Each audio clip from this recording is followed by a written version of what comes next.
Bienvenidos a este nuevo video en el que vamos a hablar del pliego de cargos. Si usted es un funcionario a quien le asignaron esta tarea de formular un pliego de cargos o un contratista de alguna entidad, o si es un investigado a quien le acaban de notificar el pliego de cargos, quédese hasta el final porque vamos a analizar esta figura de principio a fin.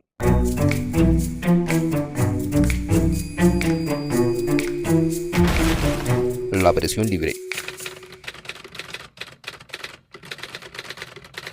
Hoy hablaremos del pliego de cargos y empecemos por recordar que en la ley 1952, en su redacción original, se quería verbalizar el procedimiento disciplinario. Por eso allá hablábamos en la redacción original, un auto de citación a audiencia y formulación de cargos. En todo caso, era el acto que se pretendía diera inicio a ese procedimiento verbal, a ese juicio verbal. Con la reforma que padeció esta ley 1952, se abrió la posibilidad para que ya no todos los procedimientos fueran verbales, sino que pudieran las entidades adelantar el juzgamiento a través del juicio verbal o del juicio ordinario, como lo vimos en video anterior. Entonces lo que tenemos hoy es que sí o sí vamos a tener un pliego de cargo a secas, como lo teníamos en la ley 734 en el código anterior, que cierra la puerta de la fase de instrucción y la abre para la fase de juzgamiento. Así de simple.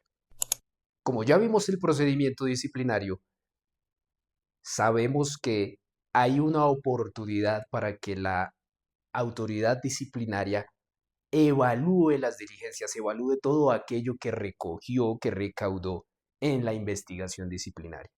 El pliego de cargos es algo que puede resultar justamente de esa evaluación. Ya vimos, de la evaluación podemos optar por el archivo de las diligencias o por la formulación del pliego de cargos. Es el resultado, en todo caso, de la evaluación de la investigación. Ya con los cargos formulados y una vez han sido notificados y remitidos al funcionario de juzgamiento, ese funcionario de juzgamiento va a decidir si el procedimiento se adelanta por el juicio verbal o por el juicio ordinario. O más bien, va a decidir si el juicio se adelanta con el procedimiento verbal o con el procedimiento ordinario. Pero quedémonos en que el pliego de cargos es el mismo, sea para el uno o para el otro. Ahora, las autoridades disciplinarias deben sumergir esa pieza procesal a la que llamamos pliego de cargos en un principio, especialmente en un principio, en todos los principios, pero especialmente en uno, al que llamamos el principio de congruencia. Siempre que tenemos un pliego de cargos o estamos ante la posibilidad de formular un pliego de cargos, debe venírsenos a la mente el principio de congruencia. Artículo 20 del Código General Disciplinario. El principio de congruencia sugiere que el funcionario no puede ser sancionado por una conducta distinta a la que le fue enrostrada en el pliego de cargos. Entonces, vemos una obligada congruencia entre la imputación que se hace en el pliego de cargos, entre la acusación que se hace en el pliego de cargos y el fallo de primera instancia. Debe haber una estricta congruencia entre esas dos piezas procesales, la formulación de los cargos y el fallo. Cosa diferente pasa entre el auto de investigación disciplinaria y el auto de formulación de cargos. Me explico. Es cierto que con las exigencias del nuevo Código General Disciplinario, ya no tan nuevo, el investigador está obligado a enmarcar fácticamente la investigación. Quiere decir esto que en el auto de investigación disciplinaria nos tienen que decir por qué conducta nos están investigando. Pero eso no obsta para que la formulación de cargos sea por una conducta diferente a aquella que se definió en el auto de investigación disciplinaria. Todo en el marco de la conexidad, no es pues tampoco que me están investigando por unos hechos ocurridos en el año 2020 mientras yo ocupaba determinado cargo y me van a formular unos cargos por unos hechos que ocurrieron en el año 2024 mientras yo desempeñaba un cargo totalmente diferente y que ninguna conexidad tienen unos con los otros. Entrando en materia, nos interesa saber que el pliego de cargos tiene unos requisitos formales y unos requisitos de fondo. O démosle la vuelta para explicarlo en orden, unos requisitos de fondo y también unos requisitos formales. Es una decisión contra la que no procede recurso alguno. Ningún recurso se puede interponer contra un pliego de cargos. Empecemos entonces por los requisitos de fondo. El artículo 222 del Código General Disciplinario dispone que procede la formulación de los cargos cuando esté objetivamente demostrada la falta y cuando exista pruebas sobre la responsabilidad del disciplinado. Esos son los dos requisitos de fondo del pliego de cargos. Deben acreditarse los dos. La autoridad disciplinaria debe tener los dos acreditados en el proceso para poder formular un pliego de cargos. ¿Qué quiere decir que esté objetivamente demostrada la falta? Si decimos eso, suponemos que la falta también puede estar demostrada subjetivamente. Y sí, pero la ley exige que esté únicamente objetivamente demostrada. Con que esté objetivamente demostrada la falta, basta. Pero otra vez, ¿qué quiere decir eso? Eso comprende dos cosas. La primera es una comprobación sobre el hecho mismo. La entidad o la oficina de control interno disciplinario, quien tenga la potestad disciplinaria, con lo que recogió durante la investigación, tiene que comprobar que el hecho que se está investigando, o más bien el hecho por el que se está investigando, tuvo lugar, ocurrió, sí sucedió, no es un supuesto, eso pasó y se concretó en la realidad. Esa es la verificación sobre el hecho. Pero también el concepto de objetivo comprende una verificación sobre la tipicidad, que no es la misma adecuación típica.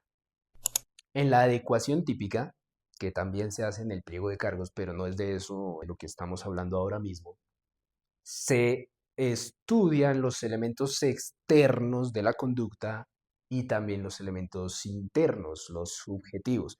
Cuando digo externos me refiero a objetivos y cuando digo internos me refiero a subjetivos. Los elementos externos objetivos también conocidos como elementos materiales de la conducta.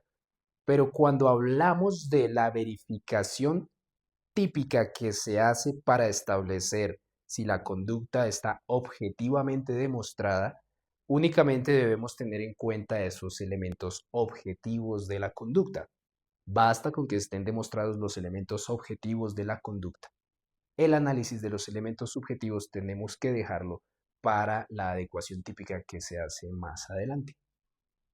Esos elementos subjetivos hacen referencia al plano psicológico del servidor y no son sinónimo de culpabilidad. Estos elementos subjetivos se refieren a los motivos, los fines, las intenciones que tuvo o no tuvo el servidor al momento de cometer la conducta por la que se le reprocha. Ese es el primer requisito de fondo del pliego de cargos, la demostración objetiva de la falta.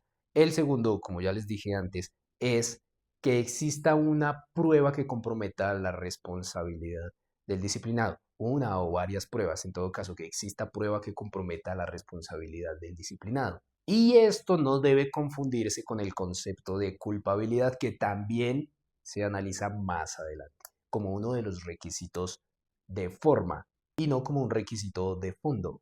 ¿Qué quiere decir que exista prueba que comprometa la responsabilidad del disciplinado o del disciplinable, siendo preciso en los términos? Pues que exista una o varias pruebas que le permitan a la autoridad tener certeza, bueno, no plena certeza, pero sí con un grado de probabilidad en esta etapa del proceso, que esa persona que está siendo procesada tiene la calidad de autor, coautor, partícipe, determinador con las distinciones en las que no nos vamos a meter ahorita, las veremos en video aparte, pero tiene que existir una prueba que le permita a la autoridad disciplinaria estar con un elevado grado de probabilidad segura de que el disciplinado tiene que ver con el hecho que ya se comprobó si ocurrió. Entonces, tenemos que el pliego de cargos tiene unos requisitos de fondo y unos requisitos de forma. Ya vimos los dos únicos requisitos de fondo que la ley prevé en el artículo 222 para que sea procedente formular un pliego de cargos. Recordamos entonces, demostración objetiva de la falta y la existencia de prueba que comprometa la responsabilidad del disciplinado. Saltamos ahora a los requisitos de forma del pliego de cargos, que eso sí están en el artículo 223 del Código General Disciplinario. Los requisitos de forma. Aquí hay que tener extremo cuidado. Bien porque usted sea el funcionario que está proyectando esa decisión para que su jefe la firme, bien porque sea el mismo jefe que la va a firmar, o porque sea un contratista que en virtud de su contrato tiene que desarrollar esta actividad, o mucho más cuidado si es un disciplinable al que le acaban de formular los cargos, porque generalmente hay mucha oportunidad para pronunciarse en los descargos cuando el pliego de cargos ha sido mal formulado en uno o varios de estos requisitos que les voy a mencionar. Son entonces 9 requisitos. La identificación del autor o autores de la falta. 2. La denominación del cargo o función desempeñada al momento de la comisión de la falta. 3. La determinación de la conducta con la descripción de las circunstancias de tiempo, modo y lugar en que se cometió. Las normas presuntamente violadas y el concepto de la violación, concretando la modalidad específica en la que se cometió. 5. El análisis de la ilicitud sustancial del comportamiento. 6. El análisis de la culpabilidad. 7. El análisis de las pruebas en las que se fundamenta el cargo o los cargos. 8. La exposición fundada sobre los criterios que se tienen en cuenta para determinar la gravedad o la levedad de la conducta. Y 9. El análisis de los argumentos expuestos por los sujetos procesales. Esos son los 9 requisitos de forma que debe cumplir el pliego de cargos. Y a todos y cada uno de ellos hay que ponerles especial atención. Veámoslos rápidamente. La identificación de el presunto autor o autores de la falta. Aquí, a diferencia de lo que nos exige el código para el auto de investigación disciplinaria, debe haber una plena identificación de ese autor o autores, lo que implica conocer el nombre completo y su documento de identificación. En este punto no hay mayores reflexiones. La denominación del cargo o función que desempeñaba el disciplinable al momento de la comisión de la conducta. Esto es importantísimo porque el cargo es determinante, por ejemplo, si se va a reprochar el desconocimiento del manual de funciones. Cada cargo tiene su manual de funciones. Es indispensable conocer el cargo que desempeñaba el funcionario público. Debe haber plena certeza sobre eso. Es decir, lo que se busca es que la entidad que le está formulando el cargo al servidor no se equivoque sobre lo que él estaba funcionalmente haciendo o aquello sobre lo que funcionalmente tenía cargo para la época de los hechos. Debe haber una certeza sobre aquello que se le había encomendado por parte del Estado a ese funcionario en determinado momento. Y eso se desprende del cargo, naturalmente, que desempeñaba. Si a mí me están disciplinando por una conducta que es propia de un jefe o más bien derivada de las funciones de un superior, pero yo para el momento de los hechos no tenía esa calidad, tendrán que enrostrarme o reprocharme una extralimitación en el ejercicio de mis funciones, por ejemplo. Pero si efectivamente era el jefe para ese momento, podrían disciplinarme, formularme un cargo por el desconocimiento de un deber. 3. La descripción y determinación de la conducta con las circunstancias de tiempo, modo y lugar. Tienen que decirme en el pliego de cargos qué fue lo que hice, cuándo lo hice, cómo lo hice, con quién lo hice o dejé de hacer, ¿no? ¿Qué dejé de hacer? ¿Con quién lo dejé de hacer? ¿En dónde lo dejé de hacer? etcétera, etcétera, etcétera. Lo que siempre decimos los abogados, circunstancias de tiempo, modo y lugar. Específicas, entre más precisas mejor. Si se puede día y hora, mejor. Si se puede día, hora y minuto, mejor. Bueno, sin exagerar. Pero entre más precisa sea la administración al momento de formular el cargo, mucho mejor. Eso tiene un impacto en el derecho de defensa, porque entre más concreta sea la imputación fáctica, a esto le llamamos imputación fáctica, entre más concreta sea, más se garantiza el derecho de defensa del investigado. No es lo mismo que yo le esté reprochando por hechos ocurridos durante la vigencia 2023 que por hechos ocurridos el día 3 de mayo del año 2023 en horas de la tarde en la oficina ubicada en el segundo piso, correspondiente al despacho del subdirector de no sé qué cosas. Entre más concreto, mejor. De cara al derecho de defensa, con una imputación fáctica como esta, le bastaría al servidor público con traer una incapacidad médica y algún otro documento que haga constar que ese día él no se encontraba en las instalaciones de la entidad. Aquí, una cota, un paréntesis. Me excuso por estar utilizando la palabra imputación, el término imputación como sinónimo del pliego de cargos. Esa es una mala costumbre que tenemos quienes estamos en este medio. Siempre hablamos del pliego de cargos como imputación formal. A mi modo de ver, esto hace las veces de una acusación, porque la imputación vendría a ser el auto de investigación disciplinaria, en donde arranca la investigación formal y se concreta en el pliego de cargos una acusación. Aquí es en donde la entidad va a decir de qué tiene que defenderse, cuál es el cargo del que se le encuentra responsable o cuál es el cargo del que aparentemente es responsable. Entonces, cada vez que yo diga imputación por esta vieja costumbre, ustedes piensen en la acusación. El cuarto, importantísimo, las normas presuntamente violadas y el concepto de la violación. No solo eso, sino concretando la modalidad específica de la conducta, es decir, por acción o por omisión. A veces ve uno unos cargos en donde se hace toda la adecuación típica, pero en ninguna parte dicen o dice la entidad si la conducta fue cometida en la modalidad de acción o en la modalidad de omisión, lo que tiene también unos impactos enormes en el derecho de defensa o en las posibilidades reales de defenderse. Las normas presuntamente violadas, aquí la cota de siempre, la mella de siempre, que en derecho disciplinario tenemos tipos abiertos o tipos en blanco. Pareciera que son usados como sinónimos y que se refieren a lo mismo. Luego, cuando hagamos un video sobre la tipicidad, vamos a ver si son lo mismo o si tipos en blanco es diferente a tipos abiertos. Pero, ¿a qué se refiere o a qué nos intentamos referir?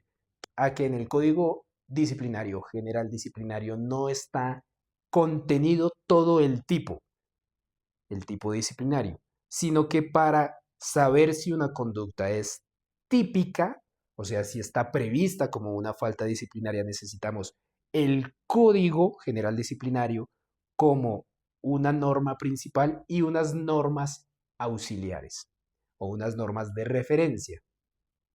Por ejemplo, es falta disciplinaria desatender los manuales de funciones, pero el código disciplinario no tiene contenido el manual de funciones para cada cargo. Ahí tenemos que remitirnos a los manuales de funciones de cada entidad.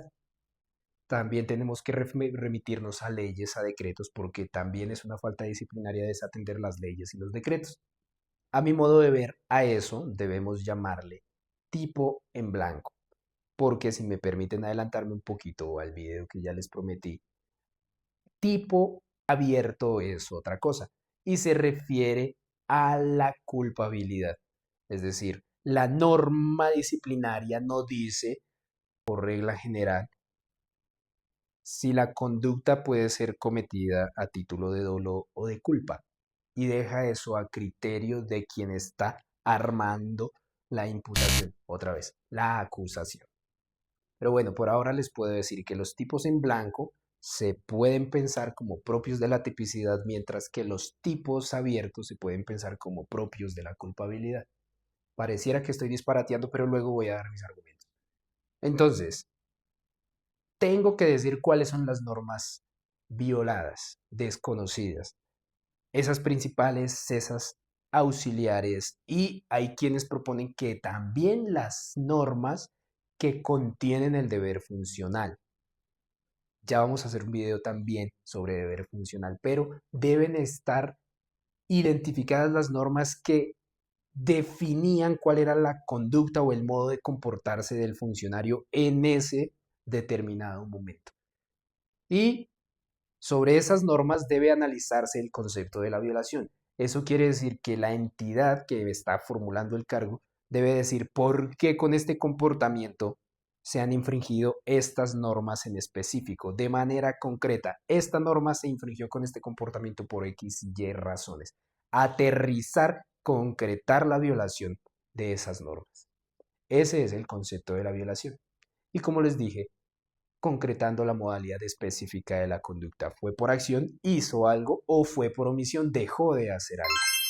5. El análisis de la ilicitud sustancial del comportamiento. Y este tema tiene de largo y de ancho, pero es mucho lo que se ha dicho para zanjar las discusiones y entender este concepto de manera clara. Haremos un video sobre ilicitud sustancial. Quedémonos por ahora con que la conducta, para que sea reprochable, es decir, para que sea falta disciplinaria, debe tener un contenido de sustancialidad. Es decir, que no basta con que se haya demostrado que con este comportamiento se afectó esta norma, sino que eso debe derivarse en una afectación del deber funcional. ¿Qué es el deber funcional? Vaya debate. Del deber funcional sin justificación alguna. Debe comprobarse una real afectación del deber funcional sin justificación alguna. No un desconocimiento formal, simple y llanamente, de una norma o varias normas, según sea el caso. Sé que es hasta una ofensa no referirme más a la ilicitud sustancial, pero esto merece un video completo. El análisis de la culpabilidad. En materia disciplinaria, en derecho disciplinario como en el derecho penal, está proscrita la responsabilidad objetiva. No podemos reprocharle disciplinariamente una conducta a X persona, a un funcionario público, a un particular que ejerce funciones públicas, por el hecho de tener demostrado el acto, o sea, el acto por el acto, sino que tiene que estar acreditada la culpabilidad, bien sea en la modalidad de dolo o bien sea en la modalidad de culpa. ¿Qué sería responsabilidad objetiva? Resulta que yo tengo un par de hijos y estoy hoy encargado de cuidarlos en la casa. Entonces le digo al mayor, quédate aquí mientras yo me voy a comprar algo que necesito con tu hermano menor, y me voy con el menor de ellos. Cuando regreso a la casa veo que el televisor que está en la sala está en el suelo y está roto, hecho pedazos. Responsabilidad objetiva. Como el televisor está en el piso y era el único que estaba aquí, pues no hay otra manera de pensar sino que él fue, mi hijo mayor, quien rompió el televisor. Pero hay un montón de circunstancias que se salen de ese análisis que podrían haber sucedido. El televisor pudo caerse solo porque yo, por ejemplo, lo dejé mal puesto cuando lo instalé. Un montón de circunstancias que yo, con ese análisis de responsabilidad objetiva, no estoy contemplando. Tengo que, en el proceso disciplinario, tener acreditada la forma de culpabilidad, bien sea en dolo o en culpa. 7. El análisis de las pruebas en las que se fundamenta el cargo o los cargos. Fíjense entonces, si se recogieron 20 pruebas durante la investigación, suele uno ver que para la formulación del cargo se analizan 3, 4 o 5, porque son las que le sirven a la entidad para decir que hubo una conducta reprochable. En ocasiones, la entidad se hace la de la vista gorda, ordinariamente hablando, y desecha las otras pruebas. A veces ni siquiera las mira. a veces ni siquiera las valora. Como lo que le interesa, puede ser, a veces pasa, es formular el pliego de cargos, estudia el expediente y coge las pruebas que le sirven para esos fines y las demás las desecha. Entre paréntesis, ¿no? No se pronuncia sobre esas, en eso hay que tener sumo cuidado. Y la tarea de la defensa tiene que estar enfocada en eso. De las pruebas que se recogieron, cuáles fueron las que analizó la entidad y cuáles fueron las que dejó de un lado, porque en esas que dejó de lado, muy probablemente está el soporte para la liberación de responsabilidad. No creo tampoco, pues, que la entidad, si son 500 pruebas, tenga que analizarlas todas. Bueno, sí, analizarlas, pero no referirlas en la formulación del cargo. Se supone que las analizó al momento de evaluar la investigación disciplinaria. Justamente en eso consiste. Pero en la formulación de cargos es sensato que la entidad únicamente se refiera a las pruebas que demuestran la responsabilidad del investigado. Ahora, fíjense aquí que la norma habla del análisis de las pruebas en las que se fundamenta el cargo o los cargos. En un pliego de cargos puede haber un solo cargo, un único cargo o una serie de cargos. De una misma conducta pueden derivarse varios cargos, porque con una misma conducta un servidor público pudo haber infringido varias normas, pudo haber incurrido en varios tipos disciplinarios. De una sola conducta pueden derivarse varios cargos, de varias conductas pueden derivarse varios cargos o de varias conductas puede derivarse un único cargo. Eso es cuestión de estrategia también del servidor o de la persona que está formulando el cargo. Y ahí también debe estar el ojo de la defensa, naturalmente. La exposición fundada de los criterios que se tienen en cuenta para determinar la gravedad o levedad de la falta. Esos son los previstos en el artículo 47 del Código General Disciplinario. Los notarios tienen unos especiales que se analizan en conjunto con los del artículo 47, pero son esos, los dados a determinar si la falta es grave o leve, la gravedad o levedad de la falta. Recordemos que si es una falta gravísima, si se ha enrostrado la conducta como una falta gravísima, si en el análisis de adecuación típica o el ejercicio de adecuación típica se ha determinado que es una falta gravísima, pues no cabe ningún análisis sobre estos criterios, porque la ley taxativamente trae enlistadas cuáles son las faltas gravísimas. No ocurre lo mismo con las faltas graves o leves. Para eso sí se requiere la aplicación de estos criterios del artículo 47 del Código. Y 9, y no por estar de última menos importante, el análisis de los argumentos expuestos por el sujeto procesal. Muy fácil la tiene la entidad cuando el sujeto procesal, el investigado, su defensor, no ha dicho nada durante toda la investigación. No presentó versión libre, no presentó alegatos precalificatorios y entonces no hay ningún reparo sobre la idea que se ha construido la autoridad disciplinaria sobre el caso, sobre la teoría del caso, de eso también haremos video, sobre la teoría del caso de la entidad, de la Oficina de Control Disciplinario Interno, Oficina de Control Interno Disciplinario, no hay ningún reparo. De ahí la importancia de que la defensa se ejerza activamente, que haya una versión libre, que haya un escrito de alegatos precalificatorios, porque la entidad, según este numeral 9 del artículo 223, está obligada a analizar esos argumentos que se han expuesto y a desestimarlos si es que pretende seguir adelante con la acusación que se hace en el pliego de cargo. Esto de manera simple, muy concreta, para entender los requisitos de fondo y los requisitos de forma del pliego de cargos que hace las veces, como ya les he dicho, de una acusación, si se quiere pensar en el proceso penal, de una acusación en donde se concreta el reproche y de aquí en adelante hay una certeza sobre aquello de lo que tiene que defenderse la persona que está siendo procesada. Espero les haya servido. Hasta un próximo video. No olviden suscribirse, darle like y como siempre, compartir.